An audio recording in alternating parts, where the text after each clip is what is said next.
Too long, didn't read. Truly, truly stupendous. I'm an alligator. I'm a mama, papa coming for you. Hey, Merry Christmas. This is Dammit, and here's my report on the ceremony I conducted on Sunday, December 19th, 2021. Yeah, like I said, it was fucking incredible. Before I get into it, I want to talk a little bit about my preparations. This time I started getting ready 3 weeks ago. I swore off alcohol and practiced complete sexual continence for 3 weeks. I mean, not that I've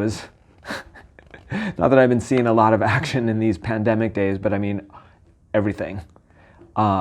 Just total hands off. And, you know, I think one of the things that does is it just lets it builds up a lot of emotional pressure, so to speak, right? And that ends up getting utilized in the work that you do.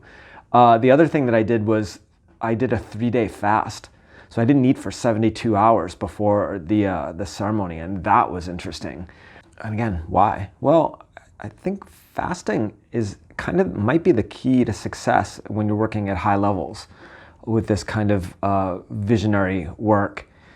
You know, one of the things that's always irritated me about the New Testament is that it's really short on instructions about how to transform your consciousness. When it talks about Jesus performing miracles, it just says something like, by prayer and fasting this was done. And you're like, that's it? But I think that the fasting, and along with the continence too, it's a matter of trying to show the powers that be that you're serious about this shit, you know? And every time you notice you feel a pang of desire for something that you're denying yourself, you can actually say, like, Holy Mom, I offer this to you as an act of loving sacrifice. Please incarnate in my consciousness when I conduct ceremony next week. You know, and time will tell, but I honestly think that this time that fast made all the difference, because this was something else.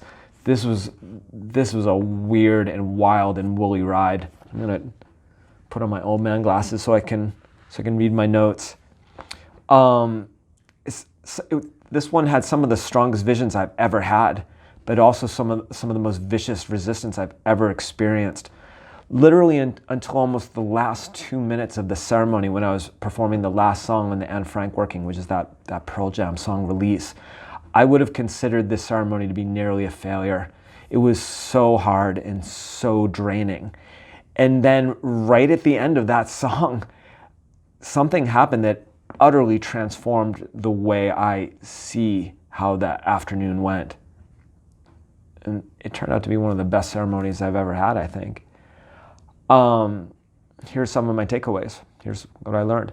First of all, when you're doing this stuff, there's absolutely no room for irony. Total commitment is required. Total sincerity. This is life and death stuff. You know, people who hear what I'm talking about doing, you know, you taking high doses of mushrooms and then putting yourself into visionary trance states, you can laugh it off. If all you know about using psilocybin is just partying, you have no idea how deadly dangerous this stuff can be. When you take very high doses and you do this kind of ceremonial work, you expose yourselves to energies that are straight up satanic and want to kill you in a very literal way. So you're taking your life, or at least your mental health, into your own hands every time you do this stuff. And it's I guess it'd be kind of like going into combat of any kind, but any kind of combat that's not governed by rules with a referee, like some kind of combat where you could really, really, really get hurt. You have to really, really mean it. You have to want to win, you know? So that was the first thing. The next thing I want to talk about a little is after the song Moon Age Daydream, or during the song Moon Age Daydream, I entered prophecy space. And the best way I guess I can talk about that is just to show you the video of me talking about what happened immediately afterwards. So here's that clip. I actually have to stop the show because I'm so fucking freaked out and amazed and staggered by what just happened. during Moon Age Daydream, the medicine started to open up, and it's already starting to get lost to me. It was such an incredible experience, but I was given this certain confirmation of who I am and what I'm doing, and also shown the way that resistance, which is a real thing, is pushing it with everything it has to make me not believe it. And I could feel it coming on me as a weight as I came back to this level of reality, because it was where they took me was all the way out, like all the way out, like to past unbearable, to past where I was just passing. There was all this particular amount of it that just basically eventually broke into an infinitesimal sort of green field forever. They took me to the absolute limits of that, and still they couldn't open me up all the way because of him, because he was pushing against me with fucking everything he had to keep me from believing in that space. But I think I did. I believed against that weight in that space, and that it had this explosive, unbelievable, catapulting me back to reality experience. This is going to happen. I'm gonna win the Powerball, and I'm gonna make these movies, and this is an actual reality that's about to happen. I don't know what to say about this, really, except that I can see how shocked I am by what happened and how moved I was. And yet I was not experiencing the kind of exultant joy I might normally expect when I get pulled out that far into the divine mind, because resistance, because something was viciously suppressing that kind of positive force, I guess is the best way that I can put it. And it's almost as even within the experience was something that was keeping me from opening up to the Godhead all the way. And it's this force, this force that was continually working against me. And that brings up the next thing I want to talk about, which is, it says here, I have new insights into resistance. You know how they say that the greatest trick the devil ever pulled was convincing the world he doesn't exist? It's like that. Resistance manifested in myriad ways as a sense of a powerful physical presence pushing on me, like literally feeling like something, like a wave of force pushing on me, but also as drafts of freezing cold air that would blow by me suddenly. And this was in my own room with the door closed and the window closed and a space heater blasting beside me and the heat on in the house. And still I would feel these sudden gusts of cold air. And also a terrible gut-wrenching sense of fear and wrongness, and a sense of something commanding me to stop what I was doing. But it took other tacks too. Occasionally, it also seemed like it was trying to make me forget what was going on, what the nature was of what I was combating. It was like it incepted a thought into my mind, none of this is real. But it was real. It was incredibly real. And I learned how to keep track of that. Because even when you're having that feeling like, this can't be what I think it is, this isn't it, your imagination and your emotions serve as a kind of navigation system in that space. And your imagination supplies visual symbols that convey information about the energies you're encountering, and your emotions tell you about its nature, about the level of threat that it represents. If you're actively frightened, there's a threat of overwhelm. You are in danger of being overtaken and being beaten down and going spiraling into despair and madness, which is, if you've been following my story at all, it's what happened to me 2 summers ago when 3 ceremonies in a row, this thing broke my spirit. I'm risking that every time I go back and do this work. And we'll talk more about that in a bit. During the Tool song 46 and 2, I actually saw the transpersonal shadow. I saw it represented as this sort of like blob creature of galactic proportions. It was hideous, but stunning and amazing. And somehow I made myself an avatar of it. It was like I was siphoning it or using it to fill a human-shaped form, and I became identified with that energy. But again, there was resistance. That was I was working with a new. I just made a new video for that song and incorporated it into the ceremony that has a lot more imagery that's designed to shape the aesthetic emotion, the experience in it, and it climaxes with images from atomic bomb tests, and it really should trigger a fantastic sense of a release of energy. And I could feel it wanting to happen, and yet there was this force that was suppressing it, you know.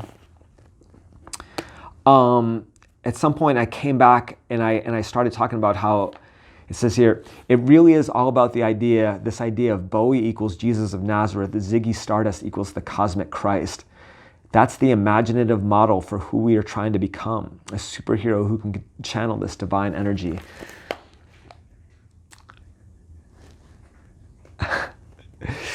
It's not supposed to be literally true. It's a mythic idea. It's an idea that we interpret David Bowie and his character Ziggy Stardust as being for us mythically or symbolic of the work that we're trying to do, of trying to call in this energy of the transpersonal self and be that ourselves. And I think one of the reasons why it's important for me to do that is I want to avoid any suggestion that I'm trying to portray myself as any kind of messianic figure or anything like that. It's not like that at all.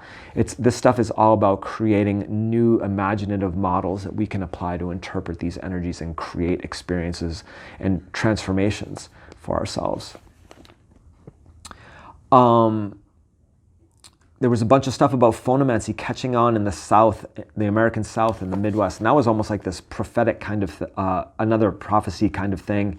There was something about being able to reclaim and channel the rebel energy in those parts of the country, in sort of the collective consciousness in those parts of the country, that is both, it's being turned to diabolical purposes right now. Somehow resistance is using that sense of rebellion and wanting to kick back against the powers that be, and it's channeling it into, say, like vaccine resistance, you know, or supporting Trump and stuff like that. And somehow I saw that there might be a way to take that and turn it in a different direction. Those guys love rock music. They do.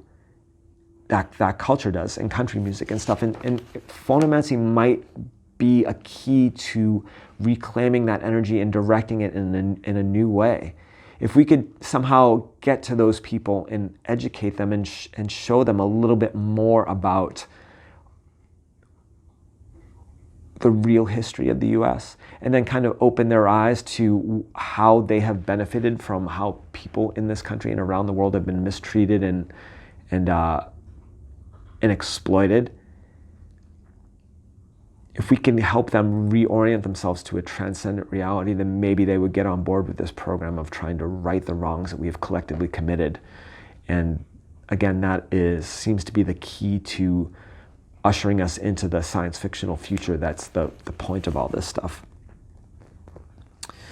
There was a lot of information about training up an optimal cognitive stance, and at this point I'm going to read, this is kind of an extensive bit from my transcribed notes from when I dictated into the camera. What you're doing here, Pa, is setting an example of how to deal with spiritual realities, namely for you, most forcibly, resistance, the devil. It wants you to stop. It wants you to stop right now, but you insist that you are going to keep going. It's the most common experience that there is, this idea of like, I guess what I wanted to apply that, it's what I meant by that is sort of this sense of like discouragement. Anytime you try to do something new in life, there's always somebody or something that's telling you it's a bad idea, you're never going to be able to do it, you know, you should just quit, it's not worth it. And so what you're doing is giving people a chance to, by working with resistance in this context, is they're kind of like lifting weights with it. You voluntarily engage with the feeling of, you can't do this, you should stop, you should quit, this is too hard, that force in your consciousness. You engage with it here, you magnify it, and then you push back against it. And now out back in the real world, no matter how hard it tries to discourage you, you find a reason to keep going and not give in. I guess right here in the context of the ceremony too. You have to get past the point where you're just surviving it. You have to be able to show that it doesn't mean anything to you. You're dancing, despite this incredible strain. Admittedly, some weights are heavier than others. Sometimes it's going to be harder to dance, but you don't stop trying, no matter how bad the strain is that it's inflicted on you. Don't stop trying to keep that lightness, that insouciant attitude, that self-awareness, that little glint of humor that it makes it all bearable, even when it seems on the verge of totally overwhelming you like it feels right now. Evolve an optimal emotive cognitive stance where you can feel these negative feelings but not let it dissuade you, or your general sunny can-do, I can take care of this attitude. When you build up strength like that against anything that would stop you from doing what you want to do, up to and including interfering with your thoughts to make you forget that your opponent exists, resistance is the root of your discouragement. When you get strong enough, you're working with the transpersonal source of that feeling. You should stop, know your place, all that shit. That's him, the devil. You know that feeling in your life, and you know you need to activate yourself to get organized against it.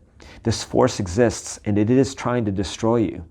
You can sit around complaining about it like a little bitch, or you can accept the reality of that situation and get to work on not fucking caring what it has to say. You get that way by becoming so strong in every area of your life, including your relationships, and having something you want to do for a living, that you're invulnerable to its attacks. And then you can look out for other people, because you'll be totally wired to explain it to the rest of us. That's the idea.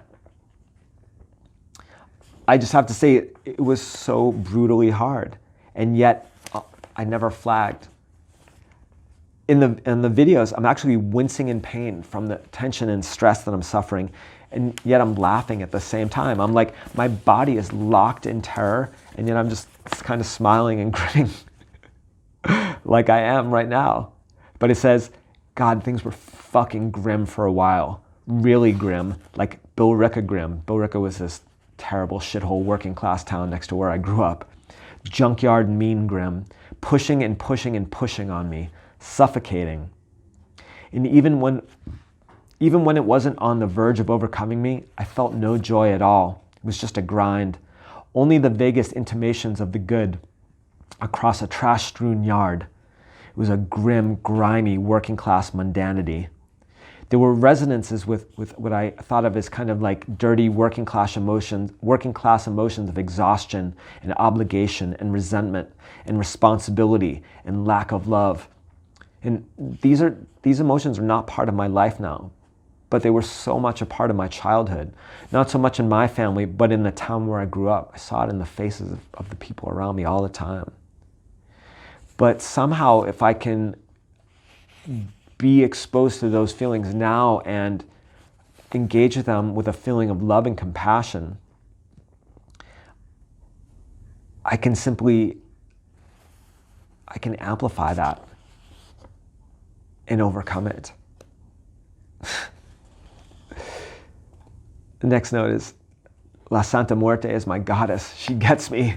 I made a really strong energetic connection to her during the song Chandelier. It was fabulous. And I realized, like, oh, I need to build an altar to La Santa Muerte in my room. And I really need to engage with her, like, in a prayer sense and in a visualization sense, like, all the time. There's a lot of juice there for me. Yeah. I wanted to say a little bit more about the role of phonomancer.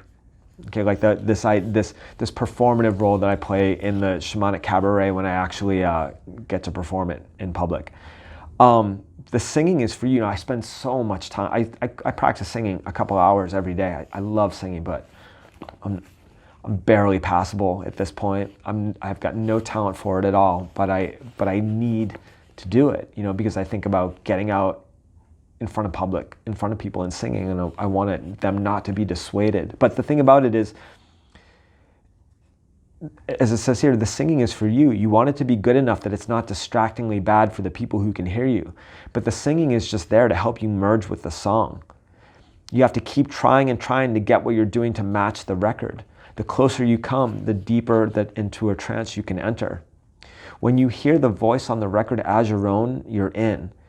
And that happens when your body is producing a perfect facsimile of the effort they made to make those sounds. So when it's basically like you don't want to hear your own voice, even though you're singing out loud. You want to hear what's on the record and sort of remap it within your brain. So you feel everything making that sound, but that sound on the record, that's you. And when you do that, you enter into a meditative state called ekagata, I believe, which is this Buddhist sense of Buddhist idea of meditative absorption. And in doing so, the vision gets deeper, way deeper. It gets much more vivid and much more symbolic. And you have more information to bring back with you, which is the point of this stuff, right? But it says here, the real role of phonomancer is go-go dancer. You want to feel, you can feel the force trying to make you stop, and yet you are still managing to have your moment with the song. That's the super science fictional idea of this. You need to be entertaining even under these stressful circumstances. You need to master these forces to the extent you can be light and humorous and attentive to everything around you. That's being a total virtuoso human being. If you can do that in ceremony under these conditions, then anything you'll come up against in life will be easy, or at least you'll have trained up the best approach to dealing with the worst things that can happen. It's fucking hilarious to me to be I'm 51 years old, to be thinking about myself as like a go-go dancer in front of a crowd with my shirt off and stuff. And as they say in the movies, I'm too old for this shit. But what I'm doing really is evolving this role. And my hope is that I will be able to teach people who are much more attractive than me to be the ones to get up and do this and then popularize it. You know what I mean? Like I'm the first one to go with this stuff. But I'm not going to be the last. That's my promise. And I just want to say this ceremony ended up being so spectacular. It's hard to remember that there were large portions of it where I was like, this really fucking sucks, that it was going in the annals of sucking. But even though it sucked, I worked hard and I really earned the sense of triumph I was feeling at the end. And that's what made it worthwhile. That's what made it a growth experience. I did. I went hard, man. I went on 8 grams plus the 3-gram water extract of Syrian rue plus about 4 hits of pot. That is a walloping dose. And I really passed with flying colors. I couldn't be happier with where I'm at right now and with all this stuff. And even though I am sort of crucified in this place where I have expectations of a miracle. I do. Rationally, I understand. I mean, I'm not delusional exactly. I made this joke to my dad. I said, Dad, what's the difference between belief and delusion? And I said, belief takes effort. Belief is just a delusion that you have to try to make it real. Delusion's easy. Belief is hard, and that's what I'm doing in this resistance force. Even in that within ceremony, that was what it was really pushing on, was making it impossible for me to believe this is all real. And yet I was having, like I said, the wildest, most far out, explosive, mystical visions ever. It was like being caught in a spiritual war, which is exactly the case. It's exactly what it is. I consider myself as part of the Archangel Michael's Special Operations Executive. And we are here fighting to prevent the end of the world. There is a force that is trying to destroy our civilization and pull us all back to the Stone Age. So we have to do all this shit over again to get back to where we are. It wants to push us back 10,000 years or just wipe us off the map entirely, because we're so close to reaching the stars, to launching ourselves into this future where we all live as citizens of the transcendent, and that apparently is the goal of what's happening. That's the winning checkmate move for the forces that are playing out a game that is occurring here. This world is a game board for something that they're doing. That does seem to be the case. And in that myth, in that sort of way of interpreting reality, this stuff is an important part of that.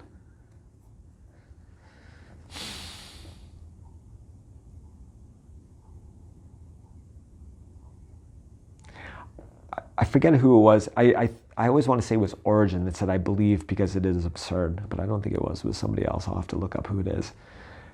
But that's kind of where I am. I'm not believing because it's absurd. I'm believing because it's fun. This story is absolutely so fucking over the top, ridiculously amazing to me. And just even the 1 in a billion prospect that it's all going to turn out to be real is more than enough to keep me riveted and right in the mix. And so that's where I am right now. I can't wait to see what happens next.